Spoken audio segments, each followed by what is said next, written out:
Hello aspirants, welcome to Study Smart IAS PCS. हमारे आज के लेक्चर में हम बात करेंगे मॉडर्न इंडियन हिस्ट्री की 3 ऐसे सीरीज ऑफ वॉर्स के बारे में जिनसे आपको बहुत डर लगता है। एग्जाम्स में हर बार क्वेश्चंस भी आते हैं, मगर आप इन तीनों टॉपिक्स को लेकर हमेशा इल प्रिपेयर्ड रहते हो। ये 3 वॉर्स हैं: Anglo Mysore wars 1767 to 1799, Anglo Maratha wars 1775 to 1818, and last Carnatic wars, Anglo French wars 1740 to 1763। इन वॉर्स को पढ़ते समय दिक्कत ये होती है कि इसमें इन्फो और बैकग्राउंड स्टोरीज इतनी ज्यादा हैं कि दिमाग में खिचड़ी बनना लगभग तय है। मगर आज मैं आपको ये टॉपिक्स इस तरह से याद करवाऊंगा कि प्रीलिम्स के किसी भी एग्जाम में इन तीनों वॉर्स से रिलेटेड आपके आंसर्स कभी भी गलत नहीं होंगे। तो चलिए शुरू करते हैं आज का लेक्चर। सबसे पहले देखते हैं कि हमारा फ्रेमवर्क क्या होगा, हम कैसे इस लेक्चर को पढ़ने वाले हैं, कैसे इन टॉपिक्स को कवर करने वाले हैं। सबसे पहले हम इन वॉर्स का ब्रीफ बैकग्राउंड देखेंगे। उसके बाद हम देखेंगे कि कौन कौन सी मेजर बैटल्स हुई थी जो आपके एग्जाम्स में रिपीटेडली पूछी जाती हैं। और उसके बाद हम देखेंगे कि कौन कौन सी मेजर ट्रीटीज हुई थी इन वॉर से एसोसिएटेड जो एग्जाम्स में पूछी जाती हैं। यानी कि कौन कौन सी कंक्लूडिंग ट्रीटीज हुई हैं, जो कंक्लूडिंग ट्रीटीज होती हैं वही पूछी जाती हैं मेजरली। उसके अलावा भी जो इंपॉर्टेंट होती हैं वो भी बताऊंगा। और लास्ट में ट्रिक्स, जितने भी इंपॉर्टेंट वॉर्स हैं, ट्रीटीज हैं, बैटल्स हैं, उन सबको ट्रिक के थ्रू आप कैसे याद रख सकते हो, कैसे एसोसिएट कर सकते हो कि इस वॉर में ये पर्टिकुलर ट्रीटी हुई थी या ये पर्टिकुलर बैटल हुई थी, ये सब कैसे याद रखोगे, इन सब चीज़ों पे हम बात करेंगे। उसके बाद सबसे लास्ट में हम देखेंगे पीवाईक्यूज कि आपके एग्जाम्स में कैसे क्वेश्चन आए हुए हैं पहले, और क्या आप ये सब पढ़ने के बाद उन क्वेश्चन को सॉल्व कर पा रहे हो। तो चलिए शुरू करते हैं आज का लेक्चर। ये पीवाईक्यूज मैं आपसे at the end of the lecture discuss करूंगा, इसलिए एंड तक बने रहिए और आज यहीं पे बैठ के इस टॉपिक को खत्म करके याद करके जाइए। सबसे पहले शुरू करते हैं एंग्लो मैसूर वॉर को। ये 1767 से लेके 1799 तक सीरीज ऑफ 4 वॉर्स हुई थी। चारों अलग अलग वॉर्स थे। ओवरऑल ये 1767 से 1799 तक चला था, इस बात को याद रखना ताकि आपको ऑप्शंस एलिमिनेट करने में आसानी होगी। टोटल 32 ईयर्स तक का स्पैन था, ऐसे याद रखना है, ठीक है। सबसे पहले देखो ये वॉर्स शुरू क्यों हुए। आपको बैटल ऑफ बक्सर याद है, 1764 में हुई थी।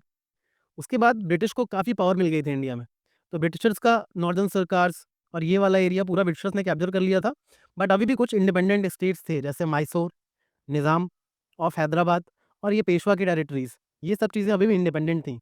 तो ब्रिटिशर्स का अगला टारगेट था मैसूर, क्योंकि मैसूर हैदर अली की लीडरशिप में बहुत तेज़ी से, बहुत ज़्यादा तेज़ी से ग्रो कर रहा था और बहुत ही फर्टाइल लैंड था ये। इस वजह से ब्रिटिशर्स की अगली निगाह मैसूर पे थी। साथ ही साथ हैदर अली के बहुत सारे टाई-अप्स फ्रेंच के साथ भी हो रहे थे, ठीक है? तो इस इन सब पे नज़र रखते हुए ब्रिटिशर्स ने सोचा कि अब मैसूर को कैसे भी करके तोड़ना है और कैप्चर करना है। उसके लिए ब्रिटिशर्स तरह-तरह के पैंतरे अपना आज़माते थे। कभी हैदराबाद में जाके निज़ाम से ट्रीटी करते थे, कभी पेशवा से ट्रीटी करते थे और मिल करके अटैक करते थे। तो यही सब होने वाला है इन चारों वॉर्स में, 4 एंग्लो मैसूर वॉर्स में। सबसे पहले देखते हैं फर्स्ट एंग्लो मैसूर वॉर।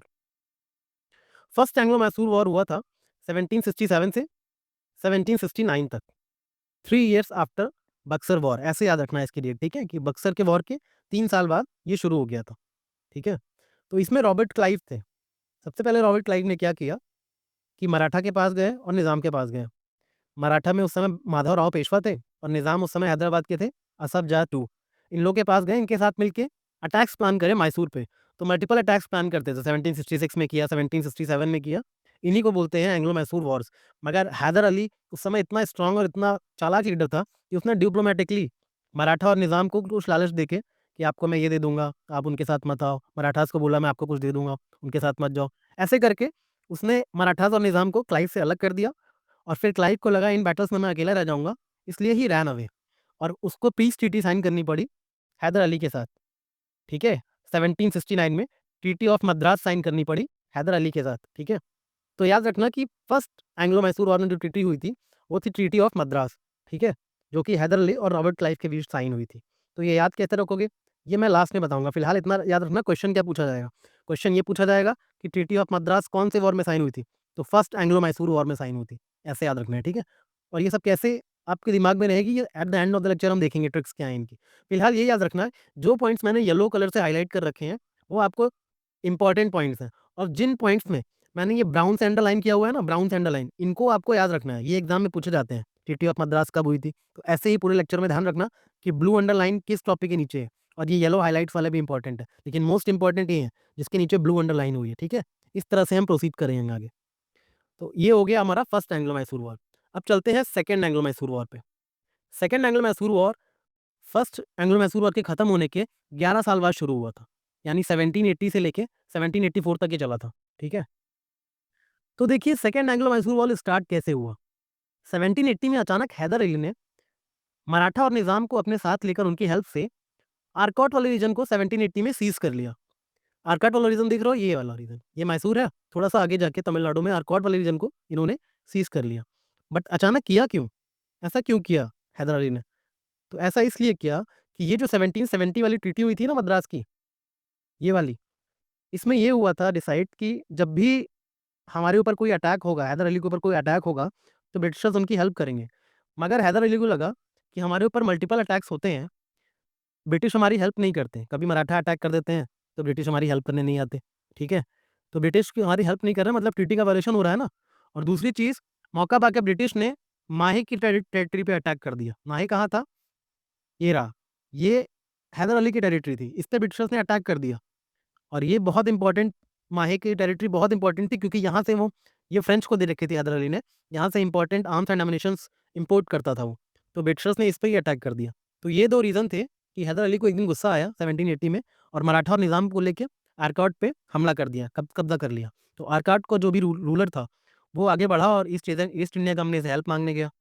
फिर वहाँ पे हुई बैटल ऑफ पोलीलूर, जिसमें आरकॉट का रूरर ब्रिटिश ईस्ट इंडिया के साथ आया और लड़ाई की। तो ब्रिटिश ईस्ट इंडिया कंपनी ने अपने साथ भेजा था कर्नल बेली को, और उससे लड़ाई की थी टीपू सुल्तान ने। टीपू सुल्तान ने इस बैटल में, बैटल ऑफ पोलीलूर, देख रहे हो ये मैंने ब्राउन अंडरलाइन की, मतलब बहुत इंपॉर्टेंट, एग्जाम में पूछी जा सकती है कि कौन से वॉर में हुई थी, तो आपको बोलना है सेकंड एंग्लो मैसूर वॉर में। तो इस वॉर में टीपू सुल्तान ने ब्रिटिशर्स को इतनी बुरी तरह हराया था कि कहा जाता है कि भारत की मिट्टी पे अंग्रेज़ों को इससे बुरी तरह किसी ने नहीं हराया। तो बहुत बुरी तरह हार हुई थी अंग्रेज़ों की इस वाले वॉर में, इसलिए इसको याद रखना, ठीक है? फिर वो भाग गए। अब जब ब्रिटिशर्स की तगड़ी हार हुई, तो उस समय वॉरेन हेस्टिंग्स का टाइम था। गवर्नर जनरल उस समय वॉरेन हेस्टिंग्स थे। उन्होंने आयरे कूटे को बोला कुछ करो, ये तो बहुत बुरी तरह हरा दिया टीपू सुल्तान ने हमें। हैदर अली का बेटा था ये टीपू सुल्तान। तो सर आयरे कूटे ने स्टार्ट की डिप्लोमेसी। वो डिप्लोमेसी ये थी कि मराठा और निज़ाम को सेपरेट कर दिया हैदर अली से। मराठा से कुछ बोला कि आप हमारे साथ लड़ाई करो, हम आपको कुछ एरिया दे देंगे। निज़ाम को बोला हम आपको कुछ एरिया दे देंगे, ठीक है? तो ऐसे करके उन्होंने कंबाइंड फोर्स तैयार करी हैदर अली के अगेंस्ट। और बैटल ऑफ पोर्टो नोवो, देखो इसको भी ब्राउन अंडरलाइन किया, ये भी इंपॉर्टेंट है। तो बैटल ऑफ पोर्टो नोवो में हैदर अली को बहुत बुरी तरह हराया, ठीक है? इन लोगों ने, सर आर्य कूटे ने। फिर इस हार का सदमा हैदर अली बर्दाश्त नहीं कर पाए और 1782 में हार्ट अटैक हो गया इनको और इनकी डेथ हो गई, ठीक है? लेकिन एंग्लो मैसूर वॉर खत्म नहीं हुए सेकंड वाले। टीपू ने इन वॉर्स को कंटिन्यू रखा 2 साल तक और। लेकिन ना कोई जीत रहा था, ना कोई हार रहा था। ब्रिटिशर्स भी थक चुके थे और टीपू भी थक चुके थे। तो इस वजह से किसी की हार जीत के बिना एक पीस ट्रीटी साइन हुई ब्रिटिशर्स और टीपू के बीच में, जिसको बोला गया ट्रीटी ऑफ मैंगलोर। ये 1784 में साइन हुई थी। और ये treaty of Mangalore second Anglo Mysore Wars की कंक्लूडिंग ट्रीटी थी। इसके साथ ही ये सेकंड एंग्लो मैसूर वॉर जो 1780 में शुरू हुआ था, ट्रीटी ऑफ मैंगलोर के साथ खत्म हो गया, ठीक है? तो जितना बैकग्राउंड इन्फो मैं आपको बता रहा हूँ ना, वही उतना ही ज़रूरी है। ये कहानियाँ बहुत लंबी है, वो आपके मेंस के लिए काम आएँगी। इसका इम्पैक्ट क्या हुआ, इसके पीछे और क्या मल्टीपल एस्पेक्ट थे, मगर जितना मैं अभी आपको बता रहा हूँ ना, आपके प्रीलिम्स में याद रखने के लिए इतना ही काफ़ी है। तो मैं जितना बता रहा हूँ, उसको आराम से याद करो और प्रीलिम्स में एक्सेल करो, दैट्स इट। अब चलते हैं थर्ड एंग्लो मैसूर वॉर्स की तरफ। ये वॉर शुरू होता है सेकंड वाले के 6 साल बाद, ठीक है? 1790 से 92 तक चला, 2 साल चलता है ये वॉर। ये वॉर स्टार्ट कैसे हुआ? 1790 में अचानक टीपू की लड़ाई हो गई ट्रेवनकोर के रूलर से। ईस्ट इंडिया कंपनी के साथ मिलकर ट्रेवनकोर का रूलर आया और टीपू से झगड़ा करना शुरू कर दिया। ईस्ट इंडिया कंपनी से जनरल मेडो आए थे, ठीक है? अचानक 1790 में ये क्या हो गया? टीपू और इनकी लड़ाई क्यों हो गई? जबकि पीछे मैंगलोर की ट्रीटी तो साइन हो गई थी, हम शांति से रहेंगे। फिर 6 साल बाद अचानक ये लड़ाई क्यों शुरू हो गई? इसका रीज़न क्या था? इसका रीज़न ये था कि ये जो ट्रेवनकोर के रूलर थे ना, ये ट्रेवनकोर के रूलर ने इंक्रोचमेंट करना शुरू कर दिया था मैसूर, टीपू सुल्तान की टेरिटरी कोचिन पे, कोचिन की बाउंड्रीज पे। इन्होंने 2 फोर्ट्स, जालाकोटल और कन्नानौर नाम के 2 फोर्ट्स डच से खरीद लिए, ठीक है? ट्रेवनकोर के रूलर ने। तो टीपू को लगा ये तो हमारी टेरिटरी में घुस रहा है। देखो ट्रेवनकोर आपको दिखाता हूँ कहाँ था। ये था ट्रेवनकोर, यहाँ के रूलर कोचिन के कुछ एरिया में 2 फोर्ट्स डच से खरीद लिया। तो इनकी बाउंड्री पे हो गया ना, तो टीपू को लगा ये क्या हुआ? तो टीपू ने कहा आओ तुम्हें बताता हूँ। तो लड़ाई करने लगा उन लोगों से, 1790 में स्टार्ट हुआ। तो वो अंग्रेज़ों को ले आया, ट्रेवनकोर का रूलर जनरल मेडो के साथ आया था। लेकिन इसमें टीपू ने इन लोगों को बहुत बुरी तरह हराया, ठीक है? ये जो टिक लगाया है वो जीत गया, और जो क्रॉस लगाया मतलब वो हार गए, ठीक है? इसलिए लगाया है। अब देखिए, ये बैटल का कोई नाम जानना इंपॉर्टेंट नहीं है, इसलिए मैंने नाम नहीं लिखा है, फालतू आपके दिमाग में मेमोरी को भरना नहीं चाहता मैं। देखो, उसके बाद 1791 में उस समय गवर्नर जनरल कौन था? लॉर्ड कॉर्नवालिस थे, ठीक है? तो उन्होंने कहा टीपू ने फिर हराया हमें ट्रेवनकोर के राजा के साथ जनरल मेडे को, तो हमें फिर कुछ करना पड़ेगा। तो फिर ये लोग वही पुरानी टेक्निक कि मराठास और निज़ाम को अपने सपोर्ट में लेता था, और तुरंत जो है आम्बुर से सेरिंगपट्टनम जो उनकी कैपिटल थी मैसूर की, उसकी तरफ बढ़े ये लोग, ठीक है? और टीपू को बहुत बुरी तरह से इन कंबाइंड फोर्सेस ने हराया 1792 में, ठीक है? और 1792 में टीपू को साइन करनी पड़ी ट्रीटी ऑफ सेरिंगपट्टनम, ठीक है? 1792 में। ये ब्राउन से किया मतलब ये इंपॉर्टेंट है, ठीक है? ट्रीटी ऑफ सेरिंगपट्टनम साइन करनी पड़ी टीपू सुल्तान को लॉर्ड कॉर्नवालिस से, क्योंकि बहुत बुरी तरह हारा। टीपू ने अपनी बहुत सारी टेरिटरीज़ को इसमें हार दिया, और इनके 2 सन्स जो टीपू सुल्तान के थे उनको एज़ अ हॉस्टेज अंग्रेज़ ले गए, क्योंकि 3 करोड़ रुपए माँगे थे और बोला जब तक आप नहीं दोगे तब तब तक आपके बच्चे हमारे साथ रहेंगे, जब चुका दोगे उसके बाद हम वापस कर देंगे। तो इस तरह से treaty of Seringapatam concluding treaty थी किसकी? सेकंड एंग्लो-मैसूर वॉर्स की, ठीक है? सॉरी, थर्ड एंग्लो-मैसूर वॉर्स की। अब शुरू होता है फोर्थ एंग्लो-मैसूर वॉर। तो जानते हैं कि fourth Anglo Mysore war start कैसे हुआ। 1798 में एक दिन अचानक लॉर्ड वेलेस्ली टीपू सुल्तान के पास आए और बोले कि आप जरा सब्सिडी अलायंस साइन करो हमसे। तो टीपू ने कहा अरे अचानक ये सब क्या हो गया? और आपके दिमाग में भी क्वेश्चन आ रहा होगा, अचानक जब वहाँ पे ट्रीटी ऑफ सेरिंगपट्टनम साइन हो चुकी थी 92 में, फिर 7 साल बाद अचानक ये क्यों हुआ? 1799 में फिर क्यों आ गए ये सब्सिडरी अलायंस साइन कराने टीपू से? क्योंकि इन 7 सालों में टीपू को लगा कि हमें कुछ तैयार रहना पड़ेगा ब्रिटिशर्स के अगेंस्ट। तो उसने जैकोबिन क्लब जॉइन किया था, ठीक है? अपनी आर्मी को फ्रेंच ट्रेनिंग दे रहा था, और फ्रेंच रिवॉल्यूशन को सपोर्ट कर रहा था, और कहीं न कहीं नेपोलियन जो इंडिया पर अटैक करने वाला था, नेपोलियंस के साथ और भी कई बाहर के रूलर्स के साथ टीपू कहीं न कहीं बातचीत कर रहा था कि कैसे मिलके एक कंबाइंड अटैक किया जाए ब्रिटिशर्स के ऊपर। तो ये सब चीज़ों की भनक वेल्लेस्ली को लग चुकी थी। उस समय वेल्लेस्ली गवर्नर जनरल थे। तो उन्होंने बोला 1798 में सुनो, हमें आपका सब पता चल चुका है कि आप क्या-क्या कर रहे हो, तो हम आपसे अब सब्सिडियरी अलायंस साइन करवाएँगे, यानी हमारी ट्रूप्स आपके यहाँ रहेंगी, और आप किसी भी फॉरेन किंग से बात करने से पहले या कोई डिप्लोमेसी करने से पहले आपको हमारी परमिशन लेनी पड़ेगी, ठीक है? तो टीपू ने भाई बोला कि ये तो नहीं हो सकता, मैं कैसे साइन कर दूँ सब्सिडियरी अलायंस? तो इस वजह से लॉर्ड वेलेस्ली ने फिर वही किया, मराठा और निज़ाम को अपने साथ लिया और बहुत भयंकर अटैक किया टीपू के ऊपर। तो बहुत ही तगड़ी फाइट हुई, बैटल ऑफ सेरिंगपट्टनम 1799 में, ठीक है? ये बैटल ऐसी थी जिसमें टीपू सुल्तान ने ऑल्दो बहुत ब्रेवली से फाइट किया, बट टीपू सुल्तान की फाइनली डेथ हुई, और इसकी डेथ के साथ ये फोर्थ एंग्लो मैसूर वॉर भी खत्म हो गया। यानी कि ये चारों एंग्लो मैसूर वॉर टीपू सुल्तान की डेथ के साथ finally battle of Seringapatam last battle थी, उसके साथ खत्म हुआ। याद रखना, ट्रीटी ऑफ सेरिंगपट्टनम पूछे तो वो थर्ड एंग्लो मैसूर वॉर में है, ठीक है? लेकिन अगर बैटल ऑफ सेरिंगपट्टनम बोले तो वो फोर्थ एंग्लो मैसूर वॉर में है। ये सब कन्फ्यूजन नहीं रहनी चाहिए। इसलिए इन कहानी को जितना छोटा हो सकता है उतना छोटा करके मैं आपको बता रहा हूँ, ताकि आपके एग्जाम्स में ये चीज़ें आपको याद रहें। Next is Anglo Maratha Wars. ये सीरीज ऑफ वॉर्स हुए थे 1775 से 1818 तक, यानी 43 ईयर्स तक लगभग, ठीक है? तो इसमें टोटल 3 एंग्लो मराठा वॉर्स हुए थे। सबसे पहले हम बात करेंगे फर्स्ट एंग्लो मराठा वॉर्स की। उसके पहले ये मैप आप ध्यान से देखिए। इसमें ना ये मराठा कॉन्फेडरेसी है। इसमें कई सारे मराठा कॉन्फेडरेसीज़ थी। जैसे ये सब पेशवा थे पुणे वाले एरिया में, ठीक है? गायकवाड़ थे बरोड़ा में, होलकर्स हुआ करते थे इंदौर में, और ये सिंधिया हुआ करते थे ग्वालियर में, और ये भोंसलेस थे नागपुर के। ये सब मिल के कहीं न कहीं मराठा किंगडम को चलाते थे, ठीक है? इनकी कॉन्फेडरेसी थी, मगर पेशवा सबसे पावरफुल माने जाते थे इन सब में।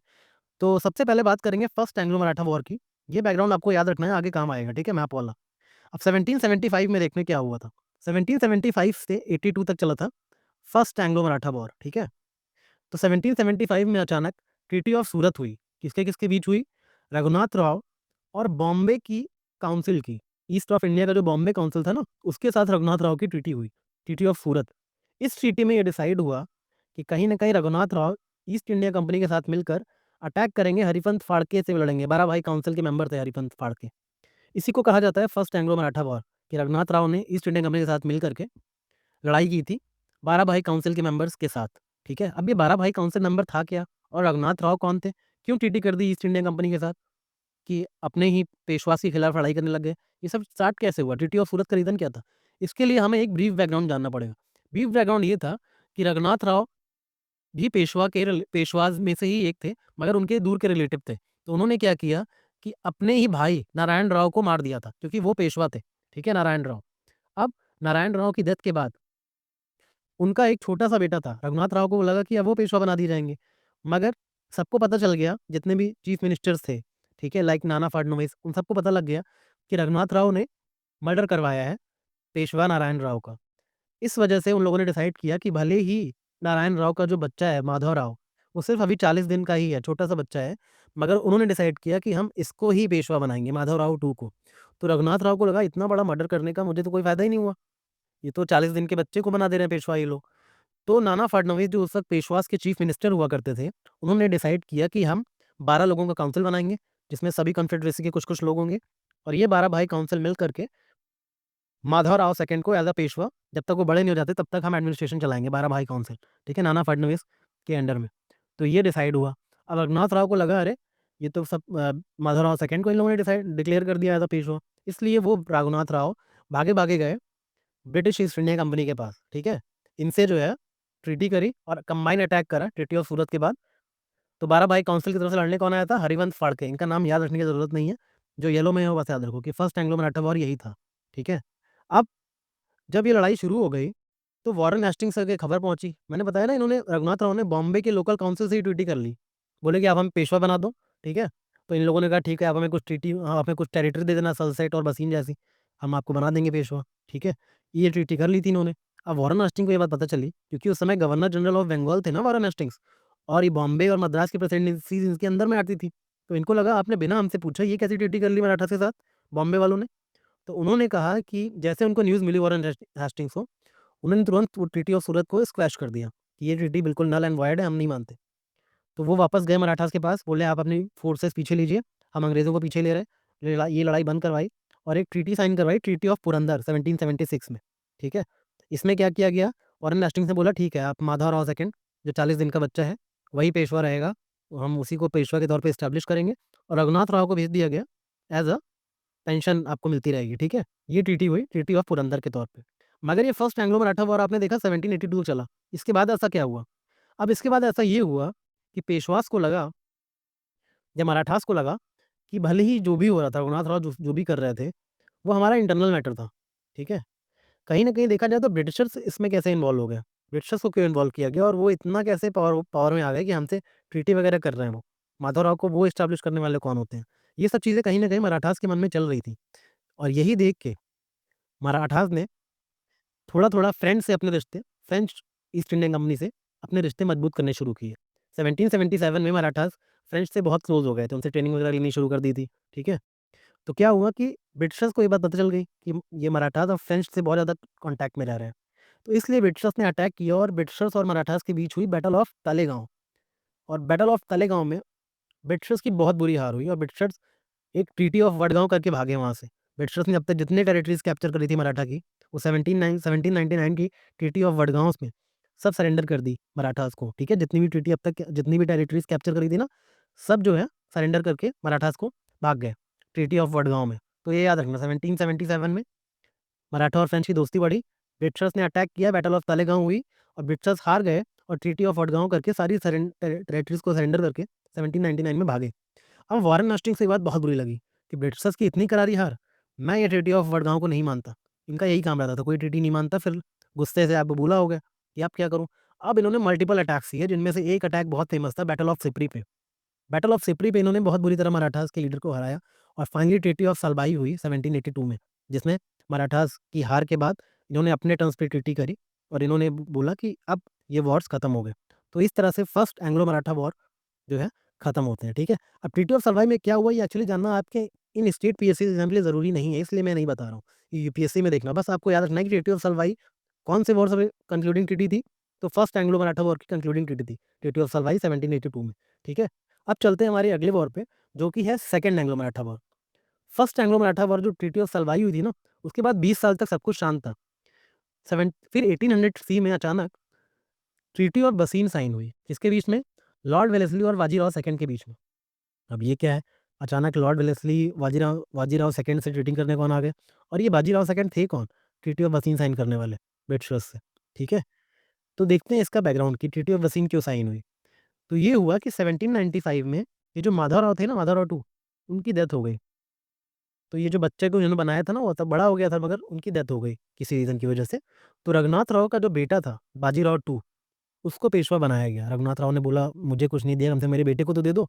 तो बाजीराव 2 को पेशवा बना दिया गया, रघुनाथ राव के बेटे को, ठीक है? अब लेकिन ये होलकर्स ऑफ इंदौर थे ना, वो कहीं न कहीं पेशवा से बहुत जलते थे और बाजीराव 2 उनको ख़ास पसंद नहीं था।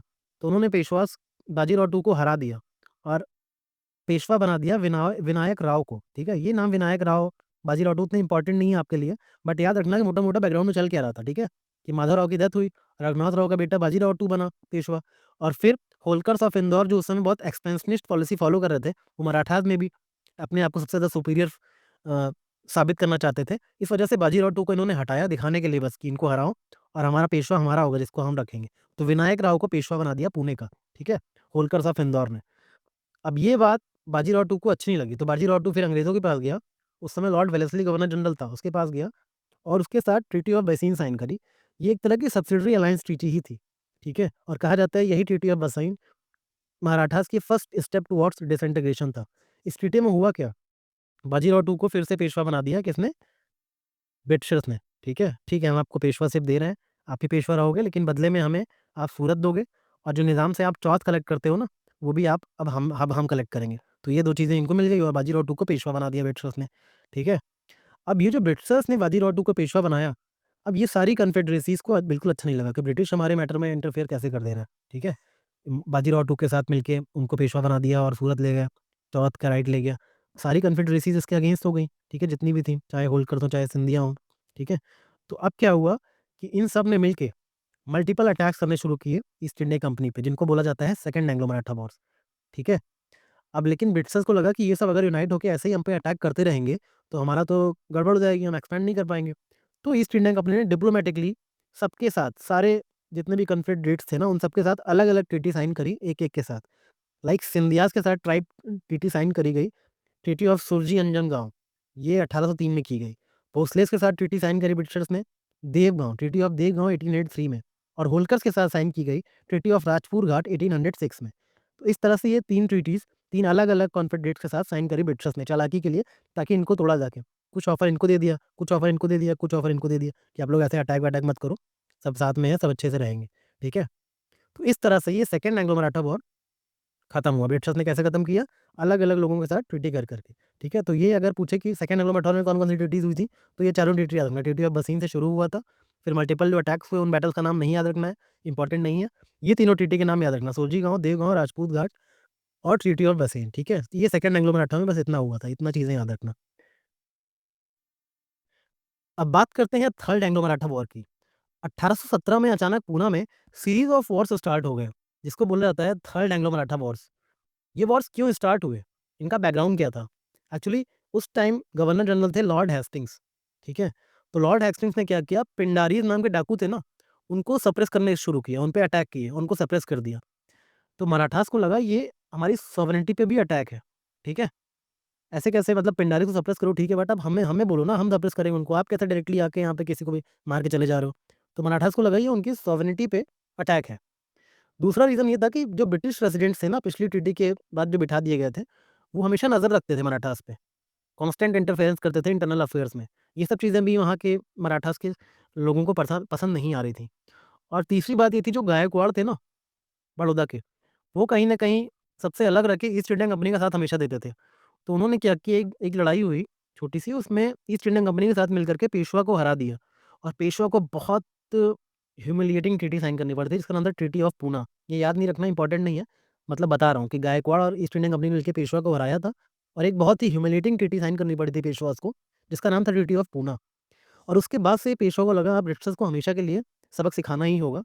तो उन्होंने, पेशवा ने क्या किया कि सारी कन्फेडरेसीज़ को यूनाइट किया एक्सेप्ट गायकवाड़्स, ठीक है? और अपनी एक बहुत ही बड़ी बिग आर्मी को एस्टेब्लिश करने की कोशिश की उन्होंने। और ये सब चीज़ें वो कर ही रहे थे, इससे फ्रेंच वगैरह से हेल्प भी ले रहे थे थोड़ी बहुत, ठीक है? और किंगडम्स को बुला रहे थे, रणजीत सिंह को बुला रहे थे, सिखों को बुला रहे थे, ठीक है? तो ये सब चीज़ें कहीं न कहीं ब्रिटिशर्स को पता लगी और ब्रिटिशर्स ने इससे पहले ये बिग आर्मी प्लान करके हम पे अटैक करे, ब्रिटिशर्स ने खुद ही सीरीज़ ऑफ वॉर्स स्टार्ट कर दी, जिनको बोला गया थर्ड एंग्लो मराठा वॉर्स। तो देखो, इसमें सभी के साथ लड़ाई हुई, भोसले के साथ हुई, battle of Sitabuldi, Bhosle versus British, ठीक है? सबकी बैटल्स ईस्ट इंडिया कंपनी से हो रही है।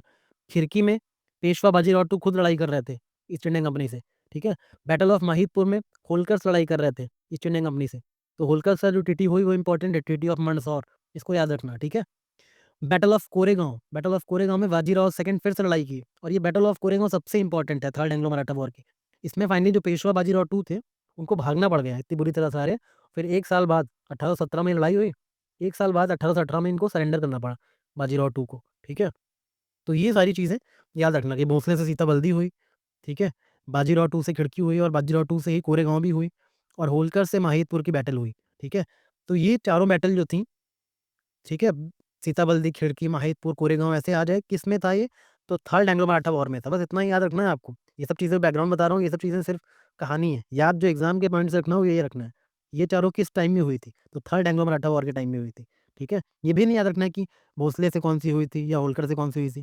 बस आपको जहाँ ब्राउन अंडरलाइन दिख रही है ना, ब्राउन अंडरलाइनिंग, बस ब्राउन अंडरलाइनिंग को आपको याद रखना है। ट्रीटी ऑफ मंदसौर याद रखना है, किसके बीच हुई थी, होलकर्स और ईस्ट इंडियन कंपनी के बीच हुई थी आफ्टर बैटल ऑफ माहिदपुर, ठीक है। तो जब पेशवा बाजीराव टू ने सरेंडर कर दिया, तो फाइनली यहीं से मराठा कॉन्फेडरेसी का एंड हो गया। ये फाइनल बैटल थी और final blow to the Maratha confederacy था ये। पेशवाशिप हमेशा के लिए अबॉलिश हो गई, और ब्रिटिशर्स ने मराठास का लगभग चकनाचूर कर दी पूरी ताकत ब्रिटिशर्स ने मराठास की, और यहीं पे एंग्लो मराठा वॉर्स एंड होते हैं। अब हम बात करेंगे एंग्लो फ्रेंच वॉर्स की, जिनको कार्नेटिक वॉर्स भी बोला जाता है, और कहीं न कहीं 1740 से 1763 तक ये वॉर्स चले थे, ठीक है?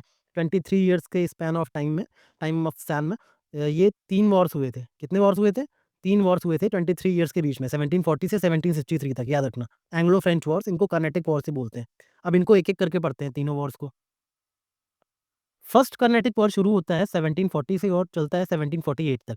1740 में सबसे पहले हुआ ऑस्ट्रियन वॉर ऑफ सक्सेशन। ये यूरोप में शुरू हुआ कि ऑस्ट्रिया में गद्दी किसको मिलेगी। इसमें ब्रिटेन और फ्रांस दोनों कंटेंडर बने हुए थे, तो ब्रिटेन और फ्रांस आपस में लड़ रहे थे ऑस्ट्रियन वॉर ऑफ सक्सेशन में, यूरोप में ऑलरेडी, ठीक है। 1745 में अब इसी वॉर के चलते ब्रिटिशर्स ने अपनी खुन्नस निकालने के लिए फ्रेंच की शिप्स जो इंडियन ओशन में थी उस पे अटैक कर दिया बेवजह, ठीक है, कि हम यहाँ कैसे खड़े हो इंडियन ओशन में, हटो। तो फ्रेंच की शिप पे इन्होंने अटैक कर दिया। अब ये बात डुप्ले को पता लगी। डुप्ले बहुत ही शार्प फ्रेंच गवर्नर जनरल था। उसने कहा ऐसे छोड़ूंगा तो नहीं, बदला तो लूंगा। तो उसने रिस्पॉन्स में इन्वाइट किया मॉरिशस से बॉर्डनिस को, और बॉर्डनिस ने ऐसा अटैक किया कि पूरा मद्रास ही कैप्चर कर लिया ब्रिटिशर्स से। 1746 में कैप्चर ऑफ मद्रास हो गया डुप्ले ने, किसकी हेल्प से, बॉर्डनिस की हेल्प से मद्रास कैप्चर हो गया। अब ब्रिटिशर्स को लगा कि अब क्या करें, तो ब्रिटिशर्स गए उस समय नवाब ऑफ कर्नाटक के जो थे अनवरुद्दीन के पास, उनसे हेल्प मांगी कि हेल्प करो, हमारा मद्रास कैप्चर कर लिया उन्होंने, डुप्ले ने आके, फ्रेंच ने, ठीक है। तो लेकिन डुप्ले ने डिप्लोमेसी खेली और अनवरुद्दीन से बोला कि तुम टेंशन मत लो, ये मद्रास जो मैंने कैप्चर किया है आपके लिए ही किया है, इवेंचुअली आपको ही मिलेगा, कुछ दिन बस शांत रहो, ये बात सेटल हो जाए सब कुछ, फिर मैं ये मद्रास आपको ही गिफ्ट कर दूंगा, आपके लिए ही किया है। लेकिन ये बात अनवरुद्दीन को बहुत जल्दी रियलाइज़ हो गई कि ये फॉल्स होप्स है, ये प्रॉमिस पूरा नहीं कर रहे हैं, हमें मद्रास-वद्रास कुछ नहीं देंगे। तो अनवरुद्दीन को जब भी रियलाइज़ हुआ तो 1746 में ये बैटल ऑफ सेंट थूम हुई बिटवीन अनवरुद्दीन और फ्रेंच। तो अनवरुद्दीन की तरफ से इनका कमांडर था महफूज़ खान, और फ्रेंच की तरफ से लड़ रहे थे कैप्टन पैराडाइज़। तो कौन जीता? फ्रेंच जीत गए, ठीक है? और महफूज़ खान हार गया, यानी अनवरुद्दीन हार गए। तो इस बैटल बहुत फेमस है, इसको याद रखना, बैटल ऑफ सेंट थूम नियर रिवर अद्यार, इसको अद्यार बैटल भी लिखा रहा है तो याद रखना अद्यार के नाम से, ठीक है? ये सब कब हो रहा था? फर्स्ट एंग्लो फ्रेंच वॉर यानी फर्स्ट कर्नाटिक वॉर में बैटल ऑफ सेंट थूम हुई थी, ठीक है? तो देखा ये हो गई 1746 में बैटल, इसमें क्या हुआ, फ्रेंच जीत गए। तो फिर 1748 आ गया 2 साल बाद, और वहाँ पे जो ऑस्ट्रियन वॉर ऑफ सक्सेशन चल रहा था वो ट्रीटी ऑफ एक्सला-चैपल के साथ खत्म हो गया। यानी कि Austrian war of succession came to an end. उसके बाद क्या हुआ कि यही डिसाइड हुआ जिसकी जितनी टेरिटरी इंडिया में, जैसे फ्रेंच ने मद्रास ले रखा है ना, तो वापस कर दो ईस्ट इंडिया कंपनी को। उधर ब्रिटेन ने रिटर्न कर दिया लुइसबर्ग कनाडा में फ्रांस को। तो ये ट्रीटी ऑफ एक्सला-चैपल थी। इस तरह से ये जो फर्स्ट कार्नेटिक वॉर था ये एंड होता है। अब बात करते हैं सेकंड कर्नाटिक वॉर्स की, जो कि 1749 से 1754 तक चले थे। 1749 में अचानक बैटल ऑफ अंबुर शुरू हो गई। किसके बीच में? नसीर जंग अनवरुद्दीन और ईस्ट इंडियन कंपनी की कंबाइंड फोर्सेस वर्सेस मुजफ्फर जंग चंदा साहिब और फ्रेंच गवर्नर डुप्ले की कंबाइंड फोर्सेस के साथ। अब ये मुजफ्फर जंग, चंदा साहिब और नसीर जंग कौन है? अनवरुद्दीन तो आपको पता है, पीछे आपने देखा था नवाब ऑफ कर्नाटक थे। मगर ये 3 कंटेंडर्स कौन है और ये क्यों आपस में लड़ रहे हैं? आइए इसका ब्रीफ बैकग्राउंड जानते हैं। एक्चुअली क्या हुआ कि चंदा साहिब, जो कि ओरिजिनल कंटेंडर थे नवाबशिप के कर्नाटक की, वो मराठा की सीज में थे। इस वजह से ही अनवरुद्दीन को निज़ाम ने कर्नाटक का नवाब बनाया था। मगर जब चंदा साहिब रिलीज़ हो गए मराठा की कैद से, तो वापस आए, उन्होंने क्लेम किया कि नवाब अब मुझे बनाया जाए, क्योंकि अनवरुद्दीन को तो अपने निज़ाम जी ने ऐसे ही बना दिया था ना, क्योंकि उस टाइम मैं कैद में था। तो चंदा साहिब जब जेल से छूट के आए तो क्लेम कर दिया कि नवाब मुझे बनना है कर्नाटक का, ठीक है। तो चंदा साहब का मेन इशू था अनवरुद्दीन के साथ, ठीक है। उनको अपनी नवाबशिप चाहिए कर्नाटक की। उधर निज़ाम ऑफ हैदराबाद की डेथ हो गई 1748 में, और निज़ाम ने क्या किया, जाते जाते एक बखेड़ा खड़ा कर दिया। अपने बेटे नसीर जंग को अपना सक्सेसर ना बनाकर वो अपने सन इन लॉ को अपना सक्सेसर बना गए, मुजफ्फर जंग को। ये सन इन लॉ मतलब उनकी बेटी का बेटा था ये मुजफ्फर जंग, ठीक है। इन्होंने बोला कि मेरा बेटा नसीर जंग मेरी गद्दी पे नहीं बैठेगा, मेरा जो सन इन लॉ है मुजफ्फर जंग वो मेरी गद्दी पे बैठेगा। ऐसा क्यों किया उन्होंने? क्योंकि नसीर जंग ने कई बार उनको डिसरिस्पेक्ट किया था और उनको मारने की कोशिश भी की थी गद्दी के लिए, इसलिए उन्होंने कहा तुम्हें तो नहीं ही दूंगा मैं, ठीक है। तो अपना सक्सेसर किसे बना गए वो? मुजफ्फर जंग को। वो गद्दी पे बैठ गया। नसीर जंग को बहुत दिक्कत हुई कि मैं उनका बेटा हूँ, हक मेरा है, ये मुजफ्फर जंग कैसे हो गया, ठीक है। तो ये मामा भांजे की लड़ाई शुरू हो गई, ठीक है। नसीर जंग वाज मामा और ये भांजा, मुजफ्फर जंग वाज भांजा, ठीक है। तो ये ब्रीफ बैकग्राउंड था। तो अब क्या हुआ इसमें, देखिए कैसे शुरू हुई चीजें, ठीक है। 1749 में नसीर जंग और अनवरुद्दीन और ईस्ट इंडियन कंपनी, ठीक है, ये तीनों एक साथ मिल गए, और मुजफ्फर जंग और चंदा साहिब और फ्रेंच, ये तीनों एक साथ मिल गए, ठीक है। इन इन दोनों के बीच जो बैटल हुई इसको बोलते हैं बैटल ऑफ अंबूर। अब ये कैसे याद करना, ये तीनों साथ थे, तीनों साथ थे, बहुत कंफ्यूजिंग होता है ना, ये लास्ट में आपको याद करा दूंगा, अभी बस आप स्टोरी स्टोरी जान लो क्या थी, ठीक है। अब देखो आउटकम, इसका आउटकम ये था कि अनवरुद्दीन तो भाई मारा गया, ये बैटल ऑफ इसमें जो है ना अनवरुद्दीन जो है मारा गया, और चंदा साहिब को नवाब ऑफ कर्नाटक बना दिया। यानी कि किसकी जीत हुई? फ्रेंच की जीत हुई। चंदा साहिब जो मराठास की कैद से बाहर आए थे, अनवरुद्दीन को मरवा के खुद बन गए नवाब ऑफ कर्नाटक। यानी कि फ्रेंच कहीं ना कहीं इस बैटल ऑफ अंबूर में जीत गए, ठीक है। अब ये बात बहुत बुरी लगी ब्रिटिशर्स को। तो 1750 में फिर से हुई एक battle, battle of Gingee. Gingee fort था एक, इसको फ्रेंच ने कैप्चर कर लिया 1750 में। मतलब फ्रेंच अब बहुत ज़्यादा एक्सपेंड करने की कोशिश कर रहा है, देख रहे हैं आप। तो जिंजी फोर्ट कैप्चर कर लिया तो बैटल ऑफ जिंजी नहीं होगी। तो इसमें ब्रिटिशर्स लड़ने आए, और फिर से फ्रेंच ने जो है इनको बुरी तरह हराया ब्रिटिशर्स ने। और इस बार पता है किसको मारा? नसीर जंग को मार दिया। ये नसीर जंग नहीं था कंटेंडर, पहले वाले में तो चलो इनको मार दिया गया था, बैटल ऑफ जिंजी में इनको भी हटा दिया गया, साइड साइड कर दिया गया, ठीक है। अब मुजफ्फर जंग का भी खाता खुल गया। मुजफ्फर जंग जो है आराम से निज़ाम ऑफ हैदराबाद बन गए, क्योंकि अब रास्ते का कांटा हट गया ना नजीर जंग। तो मुजफ्फर जंग निज़ाम ऑफ हैदराबाद बन गए। लेकिन इनकी खुशी ज़्यादा दिन तक टिक नहीं पाई, क्योंकि इन्होंने जल्दी से एक अफ़गान वॉर में इनकी डेथ हो गई, हार गई और वहाँ मारे गए। अब फ्रेंच को लगा अरे मुजफ्फर जंग तो हमारा आदमी था, मारा गया, अब क्या करें? तो फ्रेंच ने क्या किया, सलाबत जंग, कौन था ये सलाबत जंग? नसीर जंग का छोटा भाई, जो नसीर जंग को इन्होंने मारा था ना, इसका छोटा भाई था। बोला चलो तुम रहना यहाँ, तुम रहो, क्या निज़ाम ऑफ हैदराबाद तो सही रहेगा, क्योंकि तुम हमारे आदमी बन के रहना। सलाबत जंग को बना दिया गया। हालांकि ये नाम इंपॉर्टेंट नहीं है, मुजफ्फर जंग ही याद रखना। हालांकि कोई भी नाम नहीं याद रखना आप, सिर्फ बैटल ऑफ जिंजी और बैटल ऑफ अंबूर किससे रिलेटेड थी? सेकंड कर्नाटिक वॉर से रिलेटेड थी। बस इतना याद रखना तो बहुत है, ठीक है। अब बस ये तो मैं कहानी आपको बता रहा हूँ ताकि आपको ये सब कुछ याद रहे। 1751 में क्या हुआ? फ्रेंच ने कैप्चर किया ट्रिक्नोपोली वाला एरिया, ठीक है। अब फ्रेंच ने कैप्चर कर लिया क्या? ट्रिक्नोपोली वाला एरिया। अब देखते हैं क्या हुआ। अब ब्रिटिशर्स को ये सब पसंद नहीं आ रहा है कि फ्रेंच क्या कर रहे हैं, पहले तो हमें यहाँ हराया, फिर हमें यहाँ हराया, और अब आके ये ट्रिक्नोपोली में भी घुसने की कोशिश कर रहे हैं। तो उस समय था रॉबर्ट क्लाइव ब्रिटिश का गवर्नर। उसने कहा अब बहुत हो गया। रॉबर्ट क्लाइव ने क्या बोला कि बस अब बहुत हो गया। रॉबर्ट क्लाइव ने किया अटैक आरकॉट पे, जस्ट 500 सोल्जर्स के साथ, ठीक है। अब ये अटैक कैसे पॉसिबल हो पाया 500 सोल्जर्स के पास, ठीक है। अब आपको दिखाता हूँ मैं मैप, ठीक है। ये देखिए, ये तो यहाँ बिजी है फ्रेंच फोर्सेस ट्रिक्नोपोली कैप्चर करने में। रॉबर्ट क्लाइव ने मौका पाके अटैक किया, कहाँ पे? आरकॉट पे, नीचे था, ठीक है। तो देख रहे हैं, रॉबर्ट क्लाइव का अटैक हो गया उधर, क्योंकि वहाँ पे फोर्सेस है नहीं, तो वो चला गया उधर। अब देखिए क्या हुआ, रॉबर्ट क्लाइव ने जैसे ही अटैक कर लिया ना, तो आरकॉट कैप्चर किया, फिर आए टेक्नोपॉली पे। जब तक ये लोग उधर बचाने भागे, तो यहाँ पे चंदा साहिब जिसको बिठा रखा था फ्रेंच ने, वो भागा छोड़ छाड़ के, कर्नाटक का नवाब। तो ब्रिटिशर्स ने क्या किया, अपना एक नया नवाब सेट किया कर्नाटक में, वालज्जा, वालज्जा करके इसका नाम था, ठीक है। और इस तरह 1753 में फाइनल क्लैश हुआ, बैटल ऑफ टेक्नोपॉली, जिसमें ब्रिटिश वर्सेस फ्रेंच की बहुत तगड़ी लड़ाई हुई, और इसमें फ्रेंच को बहुत बुरी शिकस्त मिली, और डुप्ले को इतनी बेइज्जती हुई उसको वापस बुला लिया गया, तुम वापस आओ, तुम वहाँ क्या कर रहे हो? आरकॉट हार गया, टेक्नोपॉली हार गए, ठीक है। बैटल पूरी लड़ाई बहुत बेइज्जती हुई। तो इसमें ट्रीटी ऑफ पौंडीचेरी साइन की गई, सेकंड कर्नाटिक वॉर फिर एंड हुआ, ठीक है, ट्रीटी ऑफ पौंडीचेरी के साथ। तो ये हमारा सेकंड कर्नाटिक अब देखते हैं थर्ड कर्नाटिक वॉर, जो कि 1757 से 1763 तक चला था। ये बहुत सिंपल है, इसको याद रखना, क्योंकि बहुत छोटा सा था, ज़्यादा कुछ नहीं है इसमें। 1756 में 7 ईयर्स वॉर स्टार्ट हो गया यूरोप में। तो उसी के चलते ब्रिटिश ने अटैक किया चंदन नगर फैक्ट्री, जो फ्रेंच की थी बंगाल में, उस पर अटैक कर दिया ब्रिटिशर्स ने।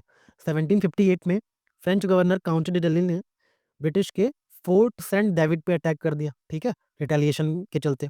तुम हमारे चंदन नगर पे अटैक करोगे तो हम तुम्हारे फोर्ट सेंट डेविड पे अटैक कर देंगे। तो ये बात बढ़ते-बढ़ते 1760 तक बैटल ऑफ वैंडी वॉश तक पहुँच गई, और कहा जाता है ये वैंडी वॉश थी ना, यहीं पे फ्रेंच के काउंट डी लैली सर आरी कूटे ब्रिटिश से हार गए, और यहीं के साथ फ्रेंच का हमेशा के लिए इंडिया से मतलब डाउनफॉल शुरू हो गया। इसके बाद फ्रेंच कभी उभर नहीं पाए, सारी टेरिटरीज़ तो ऊपर ही हार गए थे। इसमें फ्रेंच को सबको सरेंडर करना पड़ा। माही, एनम जैसी इंपॉर्टेंट टेरिटरीज़ सब फ्रेंच ने ब्रिटिश को दे दी।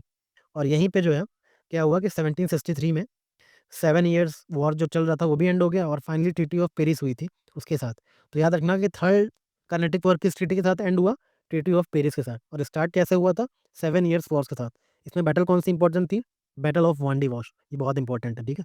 जो भी ब्राउन अंडरलाइनिंग है याद रखना, ये ब्राउन अंडरलाइनिंग वाली चीज़ें आपको याद रखनी है, ठीक है। फोर्ट सेंट डेविड याद रखना है, किस बैटल में कैप्चर किया गया था, मतलब किस, तो बोलना कि थर्ड एंग्लो कर्नाटिक वॉर में, ठीक है।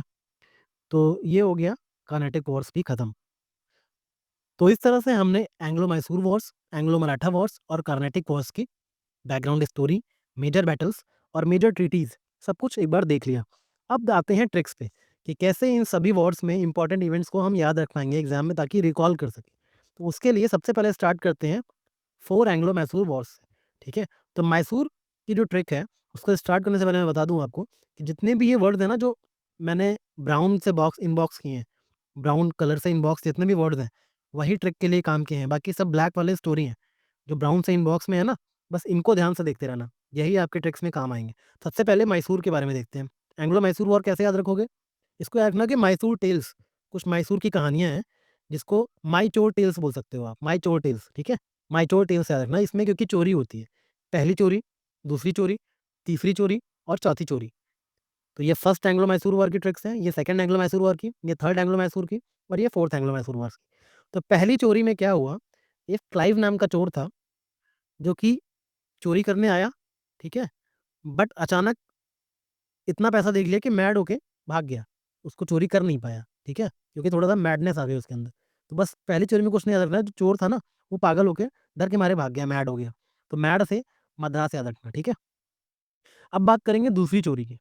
दूसरी चोरी में क्या हुआ कि वो चोर था, पिछली बार तो भाई भाग गया डर के मारे, दूसरी बार वो हेयर कट करवा के आया, ठीक है। हेयर कट करवा के आया, और बहुत ही जल्दबाजी में, हेस्ट मैनर में, एक पॉलीथीन में पुराने नोट्स लेके भाग रहा था, ठीक है। क्या कर रहा था? पॉलीथीन में पुराने नोट्स कहीं से चुरा के भाग रहा था, ठीक है, हेस्ट मैनर में। तो हेयर कट से आर्कॉट, हेस्ट मैनर से ये हेस्टिंग्स थे यहाँ पे, ठीक है। पॉलीथीन से यानी पॉलीलूर, और पुराने नोट से यानी पोर्टोनोवा, ठीक है। ये सब चीज़ें आपको सेकंड एंग्लो मैसूर वॉर में देखने को मिलेंगी, ठीक है। आर्कॉट, पॉलीलूर, पोर्टोनोवा, हेस्टिंग्स, ये सब चीज़ें आपको याद रखनी है ना, कौन से वॉर्स में थे, तो सेकंड एंग्लो मैसूर वॉर्स में थे। तो इस ट्रिक से आपको ये याद रहेगा। तो अभी सेकंड चोरी की कहानी चली रही है। ये चोर जो हेयर कट लेके आया था ना, हेस्ट मैनर में पॉलीथीन में पुराने नोट लेके आगे जा रहा था, इसको पुलिस ने पकड़ा, और इसको जो है कूट लिया, कूटा, अच्छे से कुटाई हुई इनकी, कूटा है मतलब आयरे कूटे। और फिर पुलिस ने बोला, अरे तुम्हें पैसे चाहिए थे, हमसे माँग लो ना, चोरी करने की क्या ज़रूरत है? माँग लो ना, चोरी करने की क्या ज़रूरत है? तो माँग लो ना से मैंगलोर याद रखना। तो ये हो गई हमारी सेकंड चोरी की दास्तान, माँग लो ना, मैंगलोर, ठीक है। अब बात करते हैं हमारी थर्ड चोरी की। सेकंड चोरी का याद रहेगा ना, एक बार फिर से इसको रिवाइज़ कर लेना, सारी पीडीएफ आपको टेलीग्राम पे मिल जाएगी। जिसने भी ग्रुप नहीं जॉइन किया है वो जॉइन कर ले, नीचे लिंक दिया हुआ है। थर्ड चोरी हमारी है, वो है यही चोर सेम जो पकड़ा गया था, इसकी कुटाई हुई थी ना, तो वो क्या होता है, तीसरी बार सोचता है इस बार ट्रेन में चोरी की जाएगी। तो ट्रेन में चोरी करने के लिए ट्रैवल करना पड़ता है। ट्रैवल करते वक़्त वो पॉपकॉर्न सेलर बन गया, कॉर्न बेच रहा था ट्रेन के अंदर। क्या बेच रहा था? कॉर्न बेच रहा था, ठीक है। और कॉर्न बेचते हुए श्री राम, श्री राम, श्री राम की चैंटिंग कर रहा था। और श्री राम चैंटिंग करते हुए 2 बच्चे उठा ले गया, चुरा ले गया, किसी के 2 बच्चे उठा ले गया, बाद में पैसे माँगेगा फिरौती, ठीक है। तो ट्रैवल से क्या याद रखोगे? ट्रैवनकोर, ठीक है। ये सब तीसरी चोरी में हो रहा है ना, इसलिए याद रखना कि थर्ड एंग्लो मैसूर वॉर की बात हो रही है। तो ट्रैवल से याद रखना ट्रैवनकोर, कॉर्न बेच रहा था यानी कॉर्नवालिस था उस समय गवर्नर जनरल, श्री राम कर रहा था यानी ट्रीटी ऑफ सेरिंगापट्टनम हुई थी, ठीक है। और 2 किड्स स्टोलन यानी कि 2 बच्चों को ले गए थे ना टीपू को एज़ ए होस्टेज बना के, तो इसी में ट्रीटी ऑफ सेरिंगापट्टनम के तहत ही ले गए थे वो। तो ये हो गई तीसरी चोरी, यानी तीसरा एंग्लो मैसूर वॉर भी रेडी हो गया। अब बात करेंगे चौथी चोरी की। चौथी चोरी में क्या हुआ कि उसकी ये चोरी सक्सेसफुल थी ना ट्रेन वाली, इस चोर की, तो उसने बोला चौथी बार भी सेम वही पैटर्न रिपीट करूँगा, यानी कि वैसे ही जाऊँगा इस बार भी मैं, वैसे ही, ठीक है? तो लेकिन पुलिस इस बार काफ़ी अलर्ट थी। जैसे उसने जय श्री राम बोलना शुरू किया ना ट्रेन में फिर से, पुलिस बोलती है, "बताऊँ जय श्री राम? बताऊँ जय श्री राम?" पुलिस ने बोला, "बताऊँ जय श्री राम?" तो वो तो सोचा था मैं वैसे ही फिर से कर लूँगा, बट पुलिस ने कहा, "बताऊँ जय श्री राम?" तो वैसे ही इसे याद रखना वेलस्ली, और बताऊँ जय श्री राम यानी कि बैटल ऑफ श्रीरंगपट्टनम। ऊपर थी ट्रीटी ऑफ सेरिंगपट्टनम, लेकिन फोर्स में क्या हुई थी? Battle of Seringapatam. तो इस तरह से ये चारों ट्रीटीज़ और उनकी ट्रिक्स आप रिवाइज़ कर लेना इन वॉर्स की, ठीक है? पहली चोरी, दूसरी चोरी, तीसरी चोरी और चौथी चोरी, ये हो गई माई चोर टेल्स, यानी माइसोर टेल्स, ऐसे करके आपको याद रखना है, ठीक है? अब आपसे कोई पूछे आरकोट कब हुआ था, ठीक है? तो आप दूसरी चोरी की कहानी याद रहेगी, तो आप बोल देना कि सेकंड एंग्लो मैसूर वॉर में हुआ था। ऐसे करके ये कहानियाँ आपको काम आएँगी। 2-3 बार ये कहानियाँ याद कर लेना, सब कुछ एग्ज़ाम में याद आ जाएगा, ठीक है? अब बात करते हैं एंग्लो मराठा वॉर की क्या ट्रिक है। देखो एंग्लो मराठा वॉर्स, इसमें जो कहानी का टाइटल है, वो है एक शराबी 3 बार मरा था, ठीक है? तो इस कहानी के टाइटल से आपको याद आएगा कि मराठा की कहानियाँ हैं ये, ठीक है? एक शराबी जो 3 बार मरा था, अगर कोई शराबी मरने की कहानी आपको याद आ रही है, मरा था यानी मराठा, 3 बार मरा था एक शराबी। तो एक शराबी 3 बार मरा था मतलब एक शराबी मर-मर के ऊपर जा रहा था भगवान के पास, उसको वापस दे दिया जा रहा धरती पे। चलो तुम गलती से आ गए हो, चले जाओ। मगर तीसरी बार जब वो गया उसको बहुत तगड़ा सबक मिला। तो यही ओवरऑल कहानी का रिव्यू है। अब बात बताते हैं हुआ क्या एक्चुअली। ये शराबी था ना, ये जब पहली बार ऊपर गया, हेवन में पहुँचा, तो इसकी सूरत जो है देखकर पूरा यमराज वगैरह सब हँसने लगे, "अरे! ये कैसी सूरत है?" ठीक है? "ये कैसी सूरत है इसकी?" तो हँसते-हँसते सब पागल हो गए ऊपर, कि "अरे भैया! ये कैसी शक्ल का आदमी आ गया है? पता नहीं क्यों ऐसा है?" तो पता लगा अच्छा ये टल्ली होके आया है ऊपर, मतलब इसकी टल्ली होने की वजह से डेथ हुई है। इसने वोडका पी ली थी, ठीक है? इसने क्या की थी? वोडका ज़्यादा पी ली थी शायद इस वजह से। तो बोलता है, "अरे! मेरी शक्ल बेकार है, मैंने वोडका इतनी भी नहीं पी थी। I just had a sip. गलती से मेरी डेथ हो गई है, प्लीज़ मुझे वापस भेजो आप।" तो यमराज ने कहा, "चल भाई, गलती से आ गया तो यू कैन गो, बट अगली बार देखना थोड़ा आराम से पीना, ज़्यादा पीना मत। चल भाई, यू कैन गो।" ठीक है? तो अब याद रखना सूरत से ट्रीटी ऑफ सूरत, ये फर्स्ट टाइम जब डेथ हुई मरा था तब की बात है, फर्स्ट टाइम जब मरा था तब की बात है। सूरत, ठीक है? यानी कि फर्स्ट एंग्लो मराठा वॉर में क्या हुई थी? ट्रीटी ऑफ सूरत, ठीक है? हँसते-हँसते यानी कि कौन था उस समय? कौन था उस समय? वॉरेन हेस्टिंग्स, ठीक है? Governor general. तल्ली होके यानी बैटल ऑफ तलेगाँव, वोडका यानी ट्रीटी ऑफ वडगाँव, ठीक है? सिप-सिप करके पी रहा था, बैटल ऑफ सिपरी, और चल भाई करके फाइनल ट्रीटी जो थी, ट्रीटी ऑफ सलबाई। ये करके आप याद रखना, इस कहानी को फिर से देख लेना। सेकंड एंग्लो मराठा वॉर कैसे याद रखोगे? सेकंड एंग्लो मराठा वॉर में फिर से ये मर गया, और फिर ऊपर गया जब मर के, तो यमराज बोला, "अरे! तू फिर आ गया?" तो वो कहता है, "बस वैसे ही घूमने फिरने आ गया इस बार।" ठीक है? मतलब शराबी है ना, पी रखी है, कुछ अलग अकल तो है नहीं। तो ऊपर जब यमराज, "तू फिर आ गया?" तो कहता है, "बस ऐसे ही।" ठीक है? बस ऐसे ही मतलब बस वैसे ही मतलब बस से बसीन वाली ट्रीटी। वैसे ही मतलब वेल्सली उस टाइम गवर्नर जनरल था। ठीक है? बस क्वेश्चन यही आएगा कि ट्रीटी ऑफ बसीन कौन से एंग्लो मराठा वॉर में हुई थी? तो आपको बोलना है सेकंड एंग्लो मराठा वॉर में। क्यों? क्योंकि सेकंड टाइम जब वो मरा था, तो उसने बोला था ना कि बस ऐसे ही, बस वैसे ही। तो बसीन और वेल्सली ये 2 चीज़ें सेकंड एंग्लो मराठा वॉर की आप याद रखना, ठीक है? तो यमराज ने उसको बोला कि सुनो, आज ऑलरेडी बहुत भीड़ है, बहुत लोग मर के ऊपर आए हैं, you just go back immediately, ठीक है? आज पता नहीं कौन-कौन से अनजान गाँव के तरह-तरह के घाटों से लोग मर के ऊपर आए हैं, तुम प्लीज़ यहाँ से चले जाओ, बहुत लोग आ रहे हैं, यू कैन जस्ट गो, लेकिन ये लास्ट वार्निंग है, दोबारा मत आना। इस बार तुम दूसरी बार आ गए तो मैं माफ़ कर रहा हूँ, तीसरी बार आए तुम्हारी खैर नहीं, ठीक है? तो दूसरी बार में और क्या-क्या हुआ? पहले तो उसने बोला बस वैसे ही आ गया, तो उसने बोला सुनो आज बहुत भीड़ है यहाँ पे, आज अनजान गाँव से, अलग-अलग घाटों से लोग यहाँ पे आए हुए हैं। तो अनजान गाँव से याद रखना 2 चीज़ें हैं, सुरजी अनजान गाँव और देव गाँव, ये ट्रीटीज़ हुई थी ना? तो ये याद रखना सुरजी अनजान गाँव और देव गाँव, ये सब सेकंड एंग्लो मराठा वॉर में हुई थी। और ये घाट यानी राजपुर घाट वाली ट्रीटी, ठीक है? तो याद रखना कि अनजान गाँव घाट ये सब किससे रिलेटेड है, ठीक है? तो ये स्टोरी मोटी-मोटी आपको याद रहेगी ना? ठीक है, तो ये वार्निंग देते हैं इनको, शराबी को वापस भेज दिया गया, ठीक है चलो 2 बार मर गए। अब तीसरी बार ये फिर से डेथ होके ऊपर आ ही गया। इस बार यमराज ने बोला अब नहीं छोड़ूँगा तुझे, तू फिर से आ गया। तुझे मैं बुला नहीं रहा हूँ बार-बार, क्यों तुम मराठा करके आ रहा है? मराठा यानी थर्ड एंग्लो मराठा वॉर की बात आ रही है। तो याद रखना कि इस बार जब वो बचा ना ऊपर, तो जो लॉर्ड थे, लॉर्ड यमराज, वो हँसते-हँसते बोले कि इसको सीधा बॉइल्ड खीर में ही मंद-मंद आँच पे करेंगे आज बॉयल, ठीक है? मतलब इसको खीर में डाल के बॉयल कर देंगे इसको मंद-मंद आँच पे। तो कैसे याद रखोगे? लॉर्ड हँसते-हँसते बोले, यानी लॉर्ड हेस्टिंग्स उस टाइम गवर्नर थे।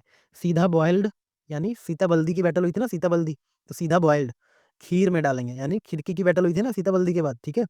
में ही डालेंगे, खीर में ही, ठीक है? माहितपुर की बैटल हुई थी, याद है ना? अलग-अलग कन्फेडरेसीज़ अलग-अलग जगह लड़ रही थी।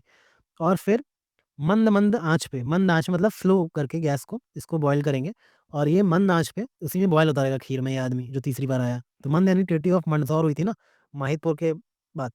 तो याद रखना कि करेंगे यानी जो फाइनल बैटल थी एंग्लो मराठा वॉर की कोरेगाँव वाली, उससे रिलेटेड है। करेंगे तुझे बॉयल, आज तुझे बॉयल ही कर डालेंगे, तो इस बार तू जा नहीं पाएगा वापस। तो ये 3 कहानियाँ थी, एक ऐसे शराबी इंसान की जो मरा था। तो मराठा से याद रखना कि मराठास की ये 3 कहानियाँ एंग्लो मराठा वॉर की, ठीक है? इस तरह से देखो स्मार्टली आपको ये चीज़ें याद रह जाएँगी। अब बात करते हैं कर्नेटिक वर्ड्स की क्या ट्रिक है। कर्नेटिक वर्ड्स की तो बहुत सिंपल सी ट्रिक है। कर्नेटिक वर्ड्स के नाम याद रखना, कर 3 नाटक, 3 नाटक। कर्नेटिक से कर 3 नाटक याद रहेगा ना?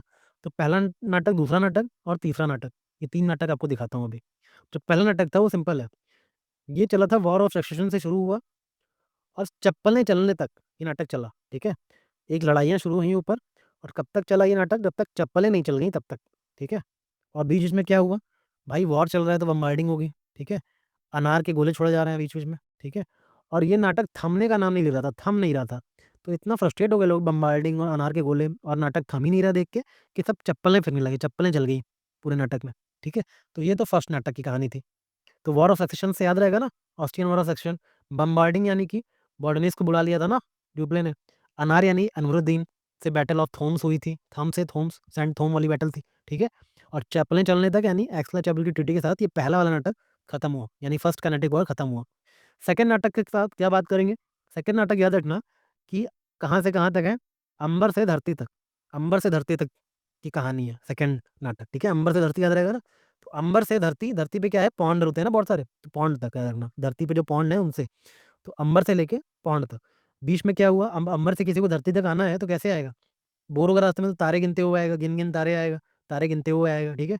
और थोड़ी-सी तिरछी नज़र रखते हुए, ठीक है? तिरछी नज़र रखते हुए तारों पे देख के आएगा ना नॉर्थ पोल को, तो तिरछी नज़र रखते हुए, तिरछा होके बिल्कुल तिरछे डायरेक्शन में चलते हुए धरती तक पहुँचेगा, ठीक है? तो याद रखना अंबर से अंबुर, गिनगिन से गिंजी फोर्ट वाला कैप्चर हुआ था ना बताया था सेकंड कर्नाटिक वॉर में, और तिरछी से याद रखना ट्रिकोनोपोली वाली जो लड़ाई हुई थी, ठीक है? और फिर ये पहुँच गया था पौंडीचेरी तक, पौंडीचेरी वाली, ट्रीटी ऑफ पौंडीचेरी जो हुई थी। तो इस तरह से याद रखना सेकंड नाटक की कहानी। अब फाइनली बात करेंगे थर्ड नाटक की कहानी। थर्ड नाटक की कहानी में क्या हुआ था? अच्छा, ये जो सेकंड नाटक था ना, इसकी कहानी याद खत्म नहीं है, पौंडीचेरी तक था, धरती से अंबर तक। इसमें एक चीज़ याद रखना, सेकंड में मैंने बताया था ना आपको, याद करवाऊँगा कि कौन किसके साइड था। तो याद रखना कि सेकंड नाटक में लोगों को कुछ खास पसंद नहीं आया सेकंड वाला। उसका 2 रीज़न था। क्यों पसंद नहीं आया? क्योंकि ना 2 रीज़न थे उसके पसंद ना आने के सेकंड नाटक। अंबर से धरती वाले की बात कर रहा हूँ, जो अंबर से धरती पौंड तक था। वो नाटक किसी को पसंद क्यों नहीं आया? 2 रीज़न थे। पहला तो ये था कि पूरा प्ले जो है इंग्लिश में था, ठीक है? और किसी को इंग्लिश ना आना, किसी को इंग्लिश ना आना, इस वजह से सेकंड नाटक पसंद नहीं आया। इंग्लिश ना आना मतलब इंग्लिश प्लस नसीर जंग प्लस अनवरुद्दीन, ये तीनों एक साइड में थे, ठीक है? इंग्लिश ना आना, ये पहला रीज़न था। इंग्लिश, नसीर जंग और अनवरुद्दीन, ये तीनों एक साइड में थे। और दूसरा रीज़न क्या था कि वहाँ का क्राउड बहुत बैड था, क्योंकि टिकट ना बहुत ज़्यादा फ्री में दे दी गई थी। फ्री में टिकट बाँट दोगे, टू मच फ्री कर दोगे, तो क्राउड तो बैड आएगा। इस वजह से किसी को नाटक का मज़ा ही नहीं आ रहा था। सब क्राउड हो हल्ला कर रहा है। तो मच फ्री मतलब एमयू से मुज़फ़्फ़र हो गया, च से हो गया चंदा साहिब और फ्री से हो गया फ्रेंच। तो मच फ्री साथ में थे, मुज़फ़्फ़र, चंदा साहिब और फ्रेंच। तो आई होप इससे आपको ये तीनों याद आएँगे, कौन किसके साइड था, ठीक है? इंग्लिश ना आना और मच फ्री से याद रखना। सेकंड नाटक इसलिए पसंद नहीं आया था। तो इंग्लिश नहीं आती थी, ऊपर से टू मच फ्री हो गया था सब कुछ। तो सेकंड नाटक में ये सब चीज़ें आपको याद रहेंगी। और अब लास्टली हम बात करेंगे अपने थर्ड नाटक की। थर्ड नाटक में देखो क्या था, 7 साल चला था ये नाटक, ठीक है? और खत्म कैसे हुआ? प्यार से खत्म हुआ। 7 साल चलने के बाद नाटक कैसे खत्म हुआ? प्यार से, ठीक है? 7 साल चला, तो याद रखना कि लोगों की काउंटिंग करते-करते हालत खराब हो गई, इतना लंबा चल रहा था। लेकिन जो द्रविड़ की तरह लोग बैठे रहे, राहुल द्रविड़ है ना, जो अंगद का पैर बोलते हैं जिसको, कि बहुत टिक जाता है एक बार क्रिकेट में तो टिका ही रहता था, तो उस तरह द्रविड़ की तरह पेशेंटली लोग टिके रहे देर तक। और जब तक फ्रेंच को पूरी तरह वॉश नहीं कर दिया, सफाया नहीं हो गया, ठीक है? तब तक ये लोग गए नहीं और फिर प्यार से वो एंड हुआ तीसरे नाटक का, ठीक है? तो याद रखना कि 7 साल चला, यानी 7 इयर्स वॉर स्टार्ट हुआ था। काउंट करते-करते 7 साल निकले, यानी काउंटेड दिल्ली। और द्रविड़ की तरह ये लोग टिके रहे, यानी कि फोर्ट सेंट डेविड पे कैप्चर हुआ था ना। और जब तक फ्रेंच का पूरी तरह वॉश नहीं हो गया, यानी वैंडी वॉश यानी सफाया नहीं हो गया, तब तक ये तीसरा नाटक चलता रहा, ठीक है? वैंडी वॉश की बैटल थी ना, जिससे फ्रेंच को सफाया हो गया था। और एंड कैसे हुआ है वो? और प्यार से यानी पेरिस की ट्रीटी से। तो इस तरह से थर्ड कार्नेटिक वॉर की भी ट्रिक्स आपको याद हो गई। अब फटाफट आपको कुछ ट्रीटीज़ के ईयर भी याद करवा देता हूँ, क्योंकि ट्रीटीज़ के ना ईयर भी कई बार पूछ लेता है मैच करने को, बहुत इंपॉर्टेंट वाली के, जैसे कंक्लूडिंग वाली के। तो ट्रीटी ऑफ मद्रास कब हुई थी? 1769 में हुई थी। मद्रास यानी कि मान लो मदिरास, मद्रास को मैड रस बोलते हैं ना, लोग पी के पागल भी रहते हैं, मदिरास को पी के क्या होगा? मैड रस बोलते हैं, लोग पी के पागल हो जाते हैं। तो यूजुअली मदिरा कब पीते हैं? 6 से 9 के बीच में पीते हैं, 6 से 9 के बीच में। तो ट्रीटी ऑफ मदिरास कब हुई थी? 1769 में, 6 से 9 के बीच में, ठीक है? अगली ट्रीटी, ट्रीटी ऑफ मैंगलोर, ये भी याद रखना, ये कब हुई थी? 1784 में। इसका एग्जैक्ट ईयर आपको याद होना चाहिए, इन सबका मैच करने को दे देते हैं कई बार। तो मैंगलोर 84, मैंगलोर 84, ये तो राइमिंग बन रही है, तो इस तरह से ये ट्रीटी याद रखना, ठीक है? और ट्रीटी ऑफ सेरिंगापट्टनम, ये याद रखना, ये 1792 में हुई थी। तो याद रखना सेरिंगापट्टनम, श्री राम का नाम का जप कौन करता है? यूजुअली जो 92 ईयर्स ओल्ड के बुड्ढे होते हैं, वृद्धावस्था में जो लोग होते हैं, उनको करना ही पड़ता है, भगवान का नाम लेते हैं ना, 92 ईयर्स के लोग चैंटिंग करते हैं श्री राम, ऐसे करके याद रखना, ठीक है? और नेक्स्ट और इम्पोर्टेंट ट्रीटी है treaty of Surat. Treaty of Surat भी इम्पोर्टेंट है। इसका भी ईयर 1775 आपको याद होना चाहिए। तो याद रखना सूरत जो है बहुत बड़ा मैन्युफैक्चरर हब है डायमंड का। सूरत है ना, बहुत बड़ा, आई थिंक वर्ल्ड का लार्जेस्ट डायमंड मैन्युफैक्चरिंग हब है ये सूरत। तो सूरत में डायमंड मिलता है, और डायमंड जुबली किसको बोलते हैं? 75th एनिवर्सरी है किसी की, तो बोलते हैं डायमंड जुबली। तो सूरत यानी डायमंड, डायमंड यानी 75th एनिवर्सरी। तो ऐसे याद रखना ट्रीटी ऑफ सूरत 1775 में हुई थी, ठीक है? और ट्रीटी ऑफ पुरंदर भी इंपॉर्टेंट है, इसका ईयर 1776 होता है। याद रखना, जैसे 75 एनिवर्सरी खत्म हुई, वैसे ही आप ना पुराने होने लगते हो, पुराने माने जाने लगते हो कि अब तो आपकी डायमंड जुबली भी हो गई, तो उसके जस्ट अगले ही साल 1776 में आप ना पुराने पुराने माने जाओगे कि अब आपकी डायमंड जुबली भी हो गई, अब आप बहुत पुराने हो गए। अगले ही साल 1775 के जस्ट नेक्स्ट ईयर आपको लोग पुराना मानना शुरू कर देंगे, ठीक है?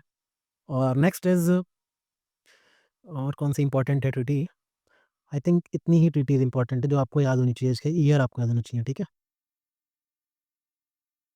हाँ, एक और ये ट्रीटी ऑफ एक्सला चैपल। तो एक्सला चैपल कैसे है? देखो ये एक्स है ना, तो ये देखो एक्स अगर कुल्हाड़ी बनाओगे, थोड़ी बहुत कुल्हाड़ी का शेप ये होता है, ठीक है? और चप्पल का शेप थोड़ा बहुत ऐसे होता है। तो ये 48 बन रहा है आपको, तो ये 48 की तरह याद रखना। एक्सला चप्पल कब हुई थी? एक्स बना देना और चप्पल बना देना, तो एक्सला चप्पल थोड़ा-सा 48 की तरह दिखेगा आपको, ठीक है? बाकी ये ट्रीटी ऑफ पेरिस है। ट्रीटी ऑफ पेरिस यानी कि तेरे साथ पेरिस। तो पेरिस आप कभी किसी के जाओगे तो कैसे जाओगे? तेरे साथ जाओगे ना, मतलब बोलोगे ना तेरे साथ मुझे चलना है पेरिस। तो तेरे साथ यानी 63, 63 यानी तेरे साथ, 63 तेरे साथ। तो 1763 में हुई थी। ऐसे करके इसको याद रखना, ठीक है? अब कुछ पीवाईक्यूज़ की हेल्प से देखते हैं कि आपको कुछ याद भी हुआ जो मैंने बताया, बस ऐसे ही पढ़ के निकल रहे हो। देखो ये first Carnatic war, treaty of Aix-la-Chapelle. तो बताया था ना कि पहले कर्नेटिक वॉर की कहानी क्या थी? चप्पलें चल गई थी एंड तक आते-आते, याद है ना? चप्पलें चल गई थी। तो ये तो सही है, फर्स्ट फर्स्ट कर्नेटिक वॉर में चप्पलें चल गई थी ना? 3 नाटक में से जो पहला नाटक था उसमें चप्पलें चल गई थी। तो ये तो सही है। दूसरे नाटक में क्या हुआ था? अंबर से धरती तक, धरती यानी पौंड तक। तो पौंड ये भी याद रखो। Second Carnatic war, treaty of Pondicherry, याद रहेगा ना? First Anglo Mysore war, treaty of Madras, बताया था ना? पहला पहला माईचोर, टेल्स की बात करें अगर, जो टेल्स हमने बताई थी, उसने पहली चोरी तो यही थी ना, मैड होके भाग गया था वो क्लाइव। तो मैड्रास पहली, पहले मैसूर टेल्स में मैड्रास, ठीक है? Second Anglo Mysore war, treaty of Seringapatam. तो याद है ट्रेन में श्री राम करके बच्चे उठा ले गया था। तो ये तो थर्ड वाली चोरी में हुआ था ना, सेकंड में थोड़ी हुआ था। तो ये वाला गलत है इसमें। देखो थर्ड एंग्लो मैसूर में हुआ था, ट्रीटी ऑफ सेरिंगपट्टनम। तीसरी बार चोरी करने निकला था, तो वो श्री राम करते हुए पकड़ा गया था, ठीक है? अच्छा देखो, अब देखिए क्वेश्चन कितने सिंपल आते हैं। ट्रीटी ऑफ एक्सला-चैपल 1748 में साइन हुई थी। उसके रिगार्डिंग कौन-सा स्टेटमेंट करेक्ट है पूछा है। तो first Carnatic war was ended, British गॉर्डर मद्रास, ठीक है? तो ये दोनों ही सही है, इसमें क्या गलत है? तो देख लो ये सारे क्वेश्चंस जितना आप डरते हो ना, उतना क टफ कुछ पूछा नहीं जाता है। यही वॉर दे देंगे और इनकी कंक्लूसिव ट्रीटी, कौन हारा था, कौन जीता था, ऐसे क्वेश्चंस आ जाएँगे। अगर आपने जो मैंने पढ़ाया उसको एक बार और देख लिया, पीडीएफ मिल जाएगी उसको देख लोगे, ये सब क्वेश्चन बहुत आसानी से सॉल्व हो जाएँगे। The Carnatic war was fought between, ये देखो, ये तो क्वेश्चन का लेवल है, ठीक है? सबको पता है भाई ब्रिटिश और फ्रेंच के बीच में। तो इतना घबराते हो ना, वैसे क्वेश्चन्स नहीं आते उस लेवल के, इसलिए डरा मत करो। बस मन लगा के पढ़ाई करो और आसानी से हो जाएगा। Who among the following governor general of Bengal was associated with third Anglo Mysore war? तो वैसे मैंने बताया कि भाई कॉर्नवालिस इसमें थे ना, कॉर्नवालिस थे। वो कॉर्न बेचने गया था ट्रेन में, याद है ना? अब ये देखिए इसमें हल्की सी बैकग्राउंड स्टोरी आपको पता हो तो ये भी कर लोगे। जो मैंने बताया उससे बहुत ईज़िली सॉल्व हो जाएगा। फर्स्ट एंग्लो मैसूर में क्या हुआ था, सेकंड में क्या हुआ था, थर्ड में क्या हुआ था। इस तरह से देखो कितने सिंपल क्वेश्चन आते हैं। कोई नहीं पूछ रहा आपसे कि रघुनाथ राव ने माधवराव को क्यों नहीं बनने दे रहे थे। कोई नहीं पूछ रहा कि पेशवा कौन था, होल्कर्स कौन थे, ये सब कोई नहीं पूछ रहा। ये सब चीज़ें सिर्फ़ आपको डराने के लिए बनाई गई हैं और मेंस में काम आती हैं ऑल्दो, कि कैसे चीज़ें इम्पैक्टिंग, बट प्रीलिम्स में सिर्फ बेसिक जानना आपके लिए बहुत ज़रूरी है। तो जो मैंने ट्रिक्स बनाई है ना, उनको एक बार 2 बार देख लेना, ये सब क्वेश्चंस ईज़िली सॉल्व कर लोगे प्रेशर में, ठीक है? Tipu Sultan was killed when he was fighting in the battle of, अब सबको पता है टीपू सुल्तान लास्ट बैटल में मारे गए थे 4th एंग्लो-मैसूर वॉर में। तो इस तरह के क्वेश्चंस आपके एग्ज़ाम्स में आते हैं। तो आई होप कि आपको ये लेक्चर ओवरऑल पसंद आया होगा और आपको ये ट्रिक्स एंड निमोनिक्स के साथ ये सारी बैटल्स को पढ़ना आपको बहुत पसंद आया होगा। स्टार्टिंग में जो टेबल्स दिए हैं ये आपके रिवीजन के लिए दिए हैं, इनको भी एक बार अच्छे से देख लेना, तो आपका फटाफट एग्जाम के आधे घंटे पहले भी रिवाइज करोगे ना, तो फटाफट सारी बैटल्स रिवाइज हो जाएंगी। तो okay, good good luck to all of you for exams and all the best.